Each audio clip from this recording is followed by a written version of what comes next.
What's up, YouTube? This is Too Raw for TV. So I wanted to get into the shooting guards list. Um, there's been some changes since the last time I've done this.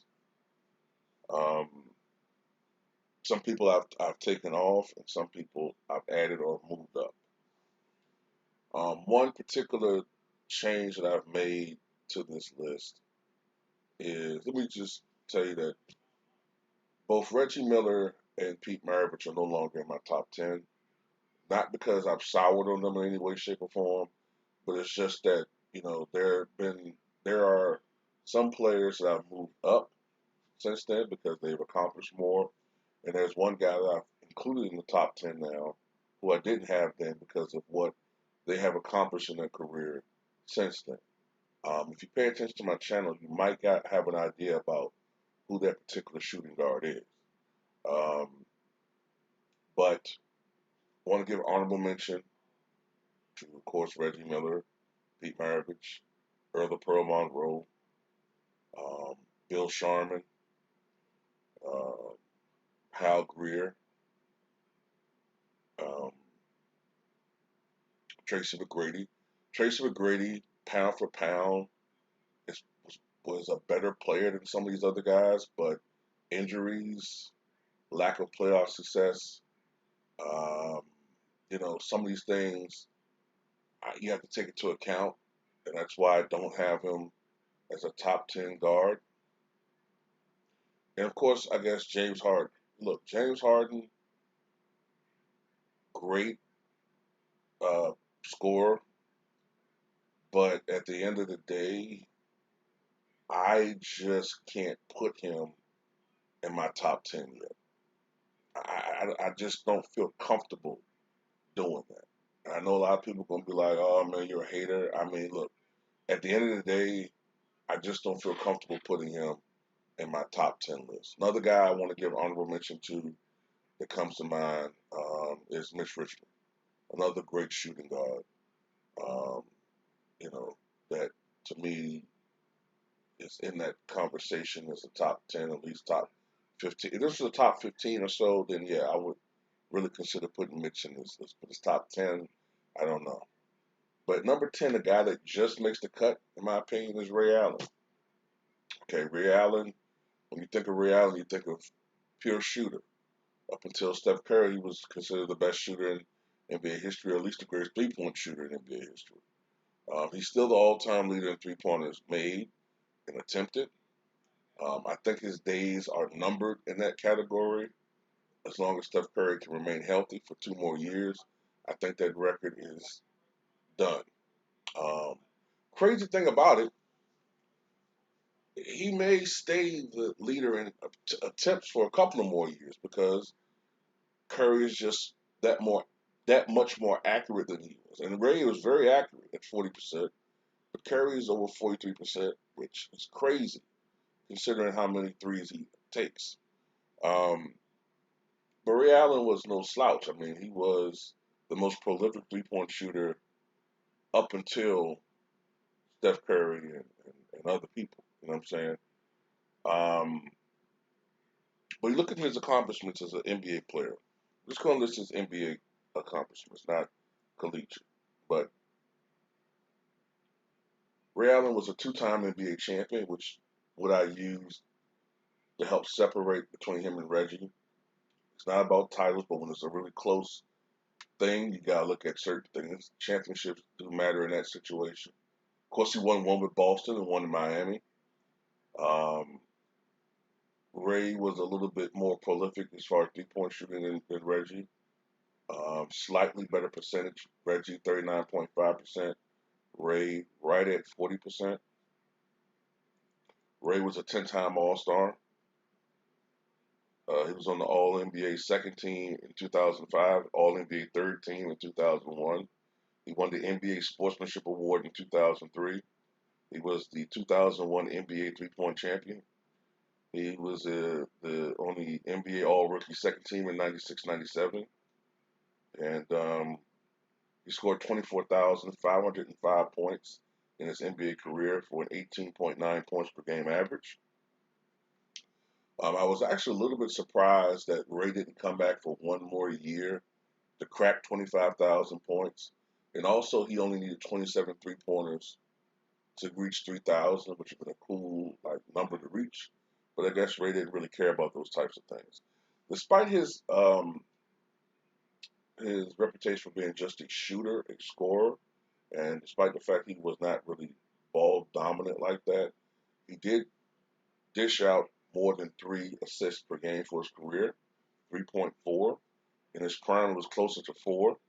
He had over 4,000 assists. He was an average rebounder for his position, averaging 4.1 rebounds per game and over 5,000 in his career. He won Olympic gold in Sydney in 2000, and he was inducted to the Naismith Memorial Basketball Hall of Fame. I believe it was 2018, and I believe in that class he went with, I think it was Grant. Was that the same year with Grant Hill and Steve Nash, I believe? But Ray Allen was born at Castle Air Force Base in California, but Ray Allen did not have a permanent residence as a home. He was part of a military family, and his family moved quite frequently, which meant that there was no particular place that Ray called home. Um, you know, he was not necessarily attached to any particular place. And that may have something to do with why Ray Allen never really felt like one particular franchise was his home and that he was a free agent to be. He utilized free agency. That could play a part in why he was the way he was. And, later on there was a friction between him and his teammates, at Boston and all that. I'll give my opinion on it later on. But yeah, he didn't really have one particular place as his home. He spent time in Oklahoma, of course, in California, which I mentioned. He spent time in England, where he actually developed an English accent upon coming back abroad. And he spent time in Germany. Um, Eventually, his family settled in Ray's formative years. His family settled in South Carolina. And he was kind of ostracized at that time because he seemed a little weird. He had developed a an English accent, a black kid with an English accent. But Ray had two obsessions when he was a child. One was for academic excellence, and one was for hard work. And both of those things were linked. But when he began to get involved in athletics, he wanted to translate that hard work into excellence with athletics. And as he grew taller, ultimately reaching 6'4", 6'5" in height, he began to lean toward basketball as a particular sport that he wanted to get better in. And he did. He did get better. He went to Hillcrest High School. He played for their varsity team, and he helped to lead them to their first state championship game. All right. Um, After this particular time, he was a star player in high school, and he started receiving offers from various college programs. But ultimately, he agreed to go to the University of Connecticut. While at UConn, he was named the U.S. Basketball's Male Athlete of the Year in 1995.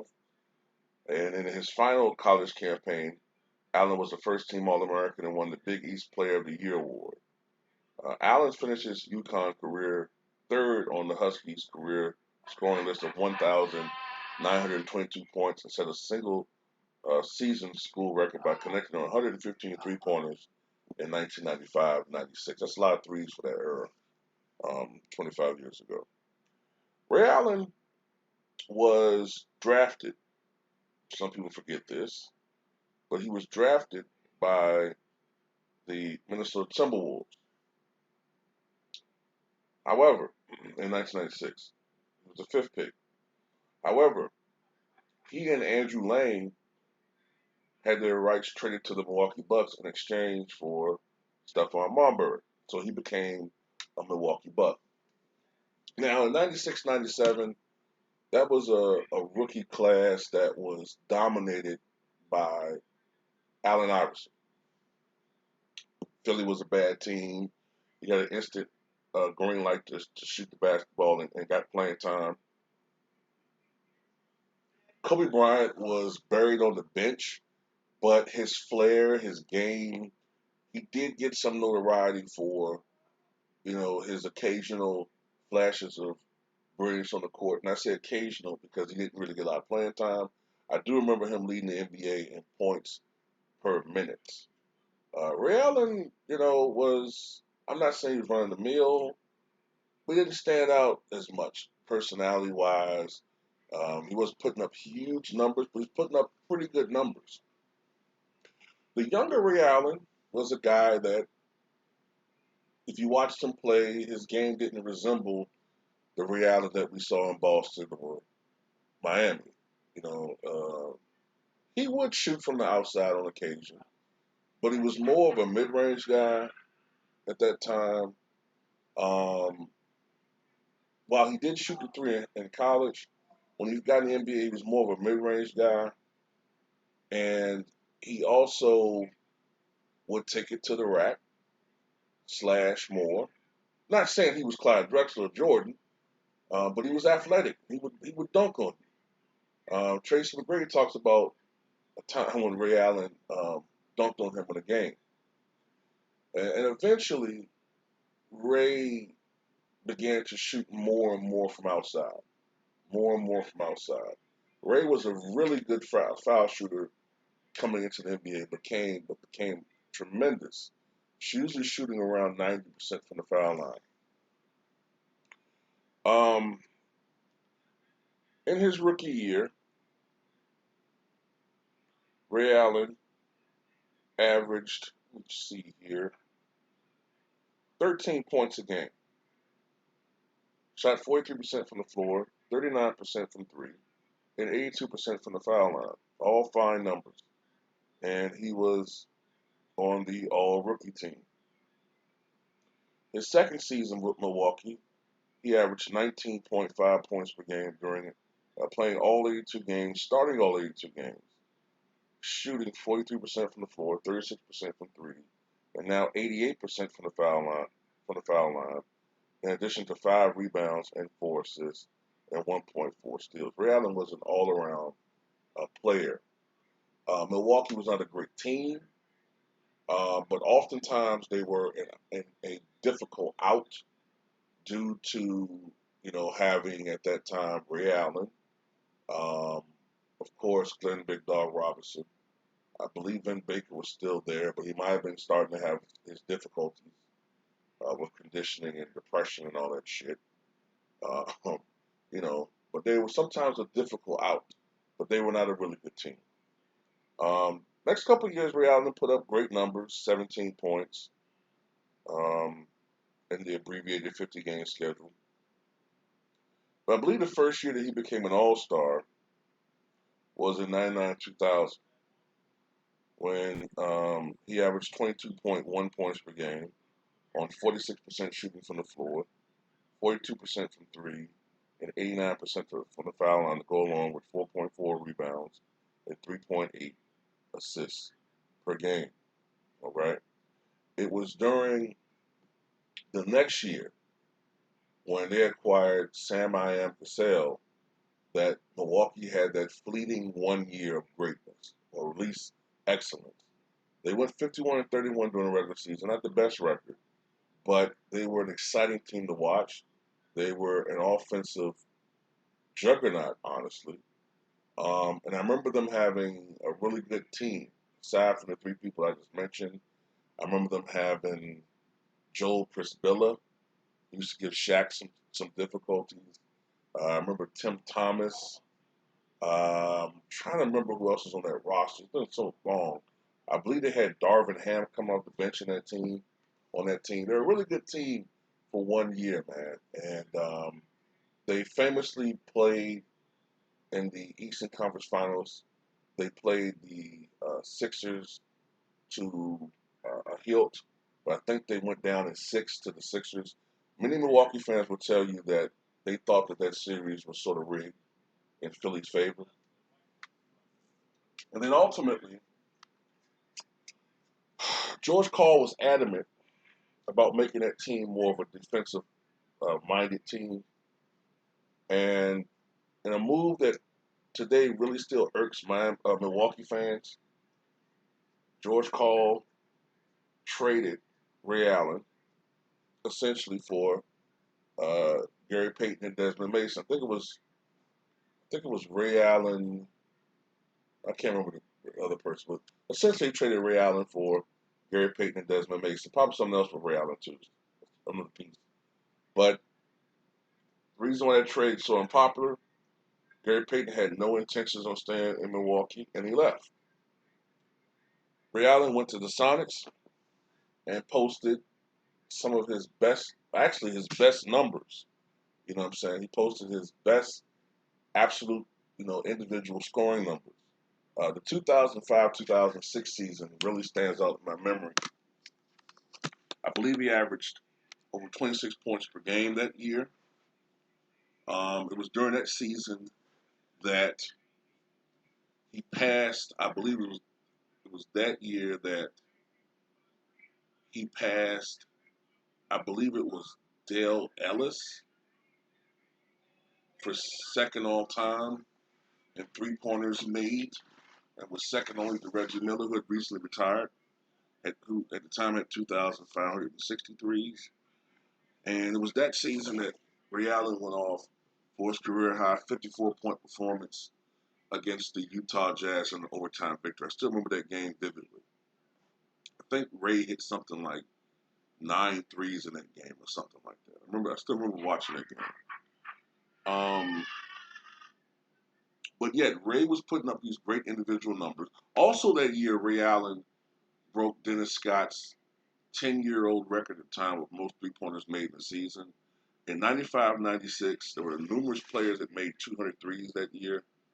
I believe Reggie made over 200 threes that year. George McCloud with the Dallas Mavericks at the time made 259 threes.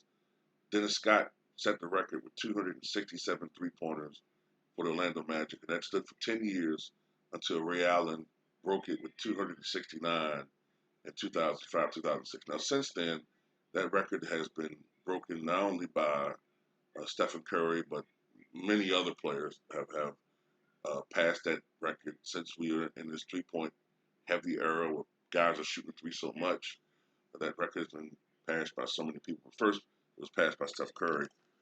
But anyway, the point is, look, magic happened. And by that I mean forces came together that uh, put together one great team for one year, you know. Although they were together for many years to come, but the 2007-2008 Boston Celtics, it was during the offseason that Danny Ainge made one of the few great moves that he ever made and has made as general manager. Or whatever the hell his title is, president of basketball operations, whatever his title is. Fuck it. They acquired Ray Allen via trade, and then later on they acquired Kevin Garnett. Year before that, Paul Pierce put up a lot of points, maybe 26 points a game, but Boston were horrible. They only won 20 something games. The Big Three, which kind of became a precursor to what we see today, they kind of put the pressure on players to have these big threes or whatever now. They won 66 games that year, ultimately winning a championship against the Lakers, who were a little bit shorthanded against Boston because they didn't have Andrew Bynum in that series. And during that series, Kevin Garnett dominated Paul Gasol.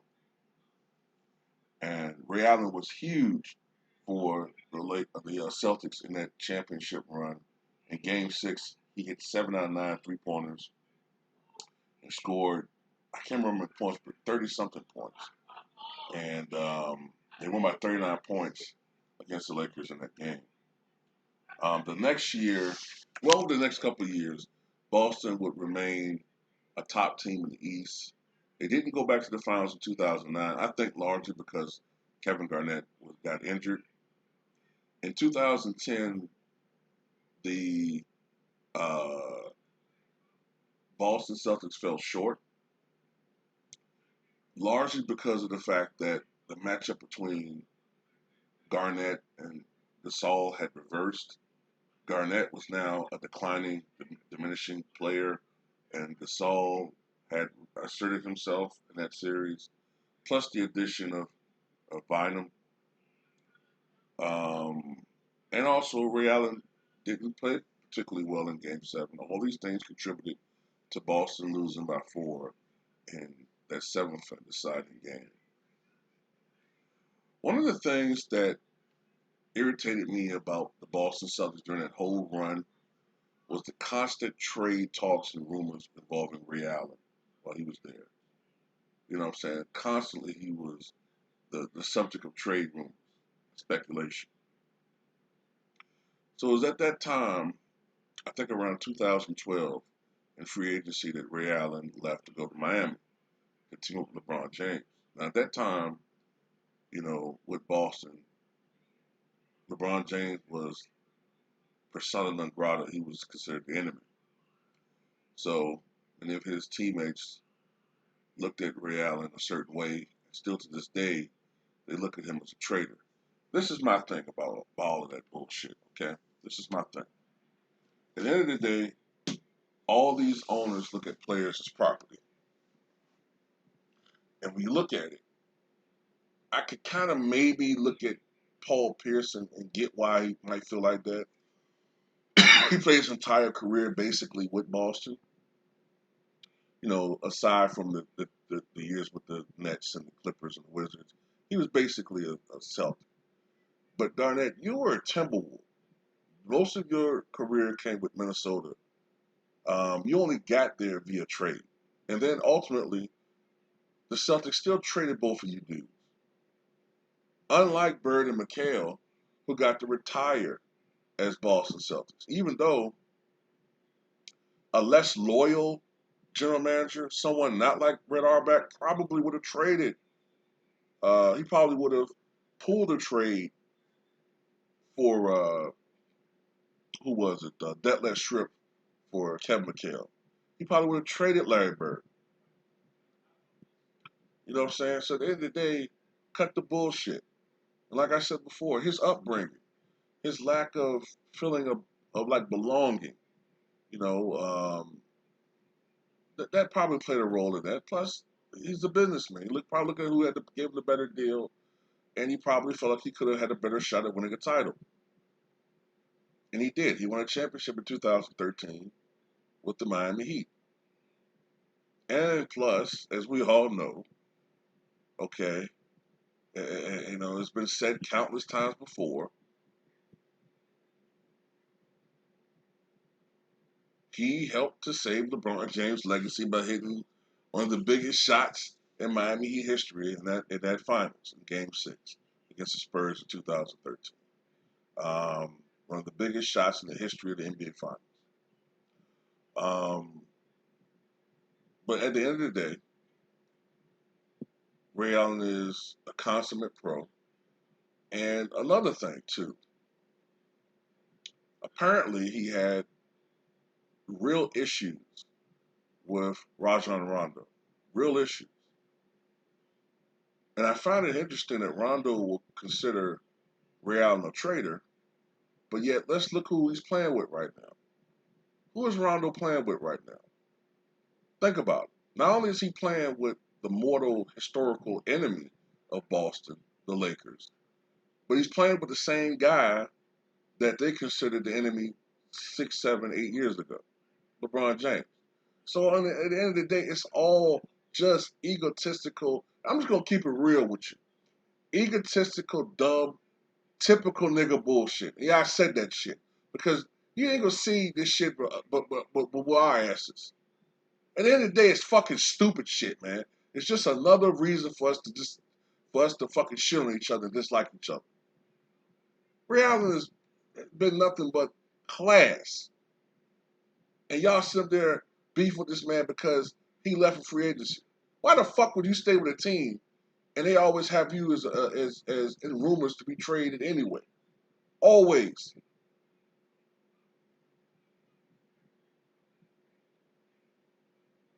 Plus, you got a guy who, at the time, really hadn't accomplished much in his career at Rondo, beefing with me. I'm a respected veteran. Whatever the fucking shit was, that shit could have been squashed. So in that type of environment, and if someone's offering me more money, of course I'm gonna fucking leave. Especially if it's for a championship. If it's a champ, possibly I could win a title. Yeah, I'm gonna leave.